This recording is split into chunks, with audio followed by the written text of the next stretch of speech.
On a second point, if I really quickly, broadly, because Eric brought in an important new element, which is that the fundamental new feature of the global environment, which informs all these debates on the West, is that the developed countries no longer do as we tell them.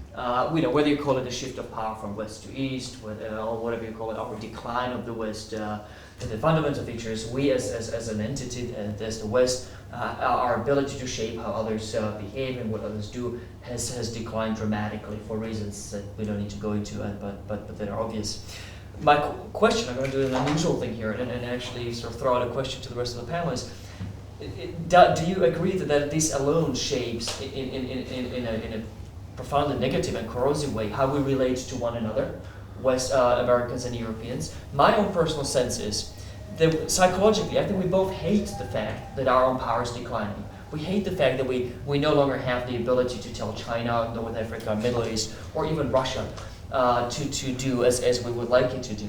And I think we turn to one another in an attempt, or turn on one another because we expect too much from the other. We expect the other to compensate for our own lack of a decreasing or declining influence. One example for all, obviously we would all love the United States to sort out, as Europeans, to sort out climate change, realizing probably in the United States, even if the United States and Europe had a common position, we would still probably be unable to get China or India on board. But I think we treat each other as Europeans and Americans more harshly for perceived failure to compensate for our own European declining power or US decline. The fact that we now have, as a West, a far weaker position has had an interesting psychological effect on how we relate to one another. And I think we become a lot harsher in our expectations from each other, and unreasonably high, perhaps. Would you agree? I would.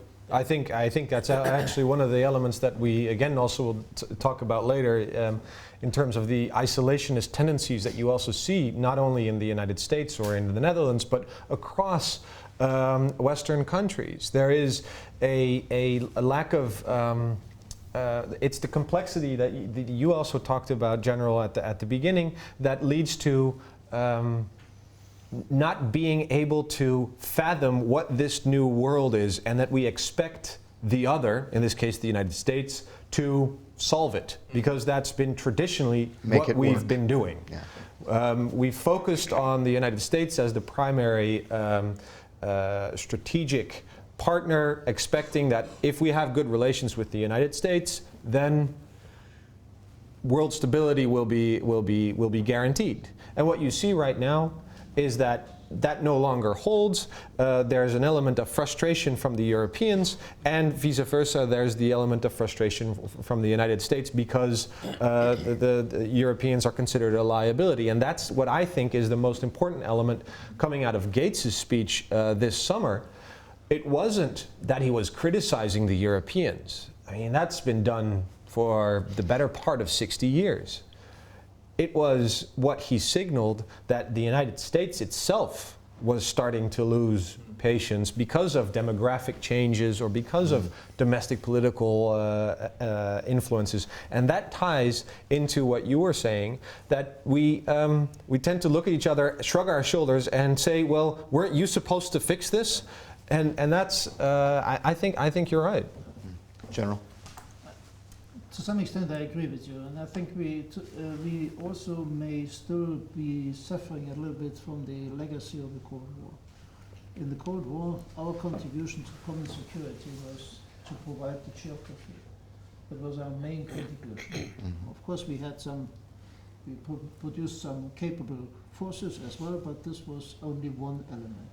But we offered a battleground on which the Americans could fight to keep the war away from the United States. And that was a strategic equation which worked quite well.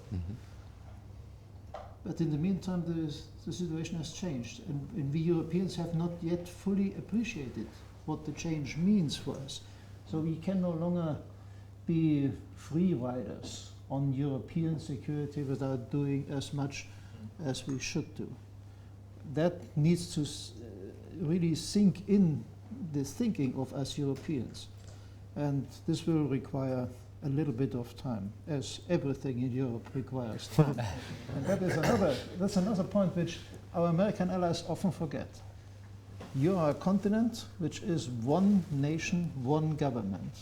We are a peninsula geographically, which is composed of 28 plus nations, governments, parliaments, who have to forge a consensus on issues which are extremely difficult to understand by people who are looking inward, who are not looking outward. They look at many things which are done in the outside world as a nuisance, and they would love to get rid of it, and they would love the Americans to solve it, which also makes it much easier to criticize the solutions, and then you're sitting on the superb place where you can criticize everything without having to accept responsibility.